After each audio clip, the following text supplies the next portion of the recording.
இந்த செய்தி குறித்து நாம் ஏற்கனவே நம்ம ஸ்ரீ டிவியில் பேசியிருக்கிறோம். இப்பொழுது மீண்டும் அதுதான் அந்த வந்திருக்கு. என்ன விஷயம்னா, முகமது ரஃபீக் என்கின்ற பாபு சேட் அப்படிங்கிறவர் சூப்பரண்ட் ஆஃப் வக்ஃப் சென்னை அதுக்கு ஒரு இது பண்ணியிருக்காரு. அப்புறம் போலீஸ் ஸ்டேஷன்லேயும் புகார் கொடுத்துருக்காரு. என்னென்னா, எல்லிஸ் ரோட்டில் நல்பந்த் மாஸ்க் இருக்குது. இங்கே அதை இல்லீகலாக இணையத்துல்லா ஷெரீஃப் அப்படிங்கிற ஒரு கண்ட்ரோலில் இருக்குது. இவர் அடிப்படைவாத இஸ்லாமத்தை நோக்கி மக்களை கொண்டு போகிறார். அங்கே நடக்கக்கூடிய பயான்லாம் அது மாதிரி ஆட்களை வச்சு இவர் பண்ணுறாரு. இப்போ இன்று வெள்ளிக்கிழமை, இந்த வெள்ளிக்கிழமை கூட அவர் எஸ்டிபி சேர்ந்த சிக்கந்தர் அப்படிங்கிறவர், அவர் ஒரு வஹாபிய ராடிக்கல் இஸ்லாமிய இதை ப்ரீச் பண்ணக்கூடியவர். அவரை வைத்து பயான் நடத்துவதாக இருக்கிறது. இதை தடுக்க வேண்டும்னு நான் வக்ஃப் போர்டில் சொன்னேன். அவங்க அதை ஏற்றுக்கல, போடா வேலையை பாடுறா, அதனால இப்போ போலீஸ் ஸ்டேஷன்லேயும் புகார் கொடுத்துருக்கோம் அப்படிங்கிறாங்க. இந்த செய்தி எப்படி பார்க்குறீங்க? அவரு மனு கொடுத்தவர் ராஜா ஷேக் தானே, பாபு ஷேக் என்கின்ற முகமது ரஃபீக். எனக்கு உண்மையிலேயே நான் அவரை பாராட்டுறேன். அவருக்கு நம்முடைய வாழ்த்தையும் தெரிவிச்சுக்கிறேன். என்ன காரணம்னா, நம்ம கடந்த கால வரலாறுல பார்த்தீங்கன்னா, கோட்டை அமீர் ஒருத்தர் தான் அந்த மதத்துக்குள்ள தீவிரவாத தன்மை குறைந்து இது பாரதிய முஸ்லீம்களா இருக்கணும், பாரதிய இஸ்லாமியர்களாகவே இருக்கணுமே தவிர அடிப்படைவாதத்தை நோக்கி ஆப்கானிஸ்தானில் இருக்கக்கூடிய இயக்கங்களுக்கோ, பாகிஸ்தானில் இருக்கக்கூடிய இயக்கங்களுக்கோ, எல்லை தாண்டிய இயக்கங்களுக்கோ, பயங்கரவாத செயலுக்கோ நாம் துணை போய் விடக்கூடாது, தீராத களங்கத்தை இந்த சமுதாயம் சுமக்க கூடாது அப்படின்னு கோட்டை அமீர் தான் ஒரு முன்னெடுப்பு எடுத்தார். அவர் படுகொலை செய்யப்பட்டார். அதுக்கப்புறம் கோயம்புத்தூர்ல திராவிட விடுதலை கழகத்துல உமர் தானே அவர் பேரு, அவர் இருந்தார். அவருடைய கதி என்னன்னு தெரியும். அப்புறம் நீங்க எக்காலஜிக்கல் ஃபேக்டர்லையும் சோசியல் ரிஃபார்ம்ஸ்லையும் நீங்க போய் வேலை செஞ்சாலும் இதே நம்ம பல தடவை பேசியிருக்கோம். திருநெல்வேலியில ஒருத்தர் எனக்கு போலீஸ் பாதுகாப்பு கொடுங்க, என்னை கொண்டுடுவானுங்க, ஏதோ ஒரு பேர் வக்ஃப் போர்டு ப்ராப்பர்ட்டினால அவரை கொண்டாங்க. அதுக்கப்புறம் ஒரு முஸ்லீம் கடையில கரண்ட் கம்பம் ஒயர் அருந்து விழுந்தா கூட இது மோடியின் சதி, ராமகோபாலனின் தூண்டுதலில் இதெல்லாம் நடக்கின்றது அப்படின்னு பேசக்கூடிய ஹெச் ராஜா அனுச்ச ஆள் அப்படின்னு சொல்லக்கூடிய இஸ்லாமியர்கள்லாம் புதுக்கோட்டையில ஒரு பாய் லாரி ஏற்றி கொண்டானுங்கல்ல, அவங்க தங்க ஆளுங்களாவே அவர் ஓன் பண்ணிக்கல. பாருங்க, நியாயத்துக்காக போராடும் யாரையும் அந்த சமுதாயத்தை வழிநடத்துகின்றோம் என்ற போர்வையில் இயங்கக்கூடிய யாரும் அந்த நியாயத்தின் பக்கம் நிற்பவர்களை இவர்கள் ஆதரிப்பதில்லை. மாறாக எனக்கு இப்பதான் ஒரு சின்ன நம்பிக்கை வருது. நம்ம ஸ்ரீ டிவியில அதிராம்பட்டினம், அது என்ன இது, எம்கேஎன் ட்ரஸ்ட், அந்த எம்கேஎன் ட்ரஸ்டுக்காரரு அவருடைய லைஃப் ஸ்டைல் இன்னைக்கு எப்படி இருக்கு, அவரு உயிருக்கான உத்தரவாதம் என்ன, அவரால் தெருவில் சுதந்திரமா நடமாட முடியுதா, அதை கேள்வி கேட்டவர். நீங்க அந்த எம்கேஎன் ட்ரஸ்ட் கொஸ்டின் பண்ணும்போது அவங்க எல்லாம் என்ன சொல்றாங்க, இப்ப இந்த என்ன ராஜா, அவரு ராஜா ஷேக், இப்ப இந்த ராஜா ஷேக் தானே அவரு, பாபு ஷேக்கா இருக்கட்டும், இல்ல எம்கேஎன் ட்ரஸ்ட் கேள்வி கேட்டவரா இருக்கட்டும், இல்ல நம்ம கோட்டை அமீரா இருக்கட்டும், இவங்கள போன்றவர்கள்லாம் அந்த மதத்திற்குள்ளாக அமைதியும் சாந்தியும் சமாதானமும் நிஜமாவே இருக்கணும்னு நினைக்கிறாங்க. நம்ம ஸ்பீச் ஸ்டார் ஜெயினுலாபுதீன் மாதிரியோ, இல்லைன்னா இன்னொரு பையத்திற்கான ஆளூர், அவன் பேர் என்ன, ஷானவாஸ், அந்த பயலா இருக்கட்டும், அவங்கெல்லாம் உங்களுக்கு சாந்தியும் சமாதானமும் உண்டாகட்டும் அப்படின்னு சொல்லிக்கிட்டு குண்டு வைக்கிறவனுக்கு துணை போறது இல்லை.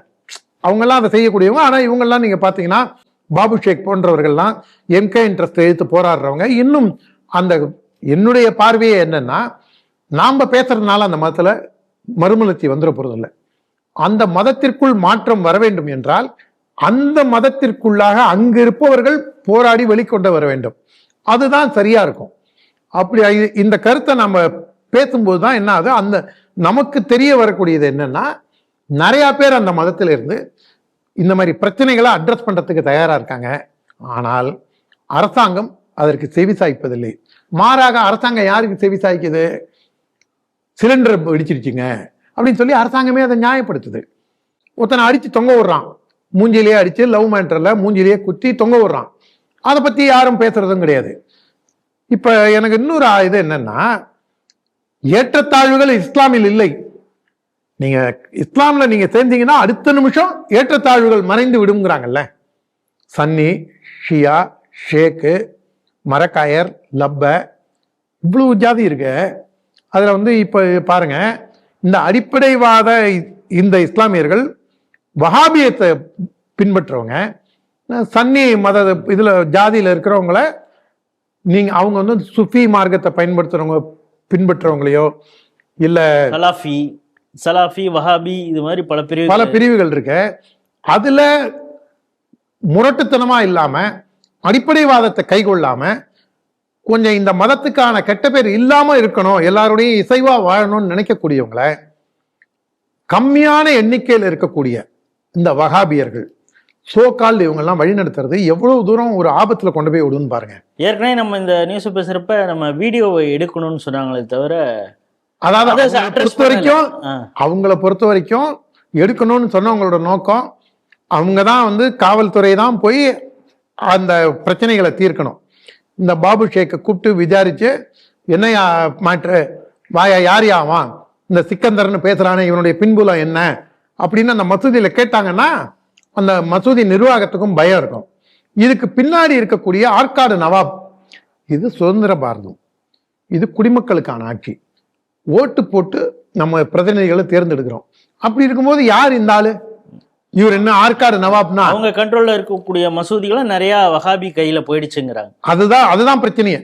அவர் வந்து குறைஞ்சபட்சம் இந்த வன்முறையாளர்கள் பக்கம் நிக்காம இருந்தாலும் போற போக்கில் அந்த ஆள் வேற ஒரு உருட்டுவான். மயிலாப்பூர் கபாலி கோவில் கோலமே நாங்க கொடுத்ததுதான். எங்கள்கிட்ட நீங்க புடுங்கினதுராது, நீங்க ஆட்டையை போட்டு நாங்க திரும்பி எடுத்து புடுங்கிக்கிட்டோம் உங்கள்கிட்ட இருந்து. ஒருவேளை நீங்க கொடுத்தீங்கன்னு சொன்னா கொடுக்கல, எங்களுக்கு உண்டானதை நாங்கள் மீண்டும் போராடி பெற்றுக்கொண்டோம். அந்த மாதிரிலாம் உருட்டுற ஆளு, அந்த ஆளோட ட்ரெஸ்ஸுக்கும் அந்த ஆளுடைய பேச்சுக்கும் உள்ளத்துக்கும் சம்மந்தமே இல்லாமல் இருக்கும். பார்த்தா ஒரு ரிச் எஜுகேட்டடா கோட் சூட்லாம் போட்டு கிளீன் ஷேவ்டா இருப்பாரு அந்த ஆள். ஆனா மனம் ஃபுல்லா நம்ம இந்த ISIS-ஓட இது அந்த மாதிரி போயிடக்கூடாதேங்கிற ஒரு அச்சத்துல தான் நம்ம பேச வேண்டியதா இருக்கு. இவங்க காவல்துறை ஒழுங்கா விசாரிச்சு இந்த மாதிரி ஆட்களை வெளிக்கொண்டு வந்தாலே இஸ்லாமிய சமுதாயத்துல மறுமலர்ச்சி வரும். ஆனால் இது எங்க கொண்டு போய் விடுதுன்னு பாருங்க. இப்ப நம்ம செஞ்சி மஸ்தான் இருக்காரு, ஆவடி நாசர் இருக்காரு, இவங்க திமுகவில் இருக்கக்கூடிய குறிப்பிடத்தக்க இஸ்லாமியர்கள் இன்னைக்கு பவர்ல இருக்காங்க. Very close to the power, close to the ruling party, அந்த part of the ruling party. இவங்க நாளைக்கு தர்காக்கு வழிபாடை கைகொள்ளணும்னா முடியுமா? நாகூர் தர்காக்கு ஏன் போறேன்னு பிரச்சனையை பண்றாங்க. ரோஸ் மில்க் கொடுக்குற பயல்கள்லாம் நாகூர் தர்காக்கு என்ன சொல்ல போறாங்கன்னு தெரியல. நாளைக்கு செஞ்சி மஸ்தானோட பையனும் ஆவடி நாசரோட பையனும் தர்கா வழிபாட்டை கை கொண்டா அவங்க உயிரோட நடமாட முடியுமாங்கிறதான் இதை போன்ற சம்பவங்கள் நமக்கு காண்பிக்கின்றது. It is the tip of the iceberg. இதன் மீது மிக கடுமையான நடவடிக்கையை தமிழக காவல்துறை எடுக்க வேண்டும். ஆனால் தோப்பா அப்பா அதை எடுப்பாராங்கிறது தான் நமக்கு டவுட்டு.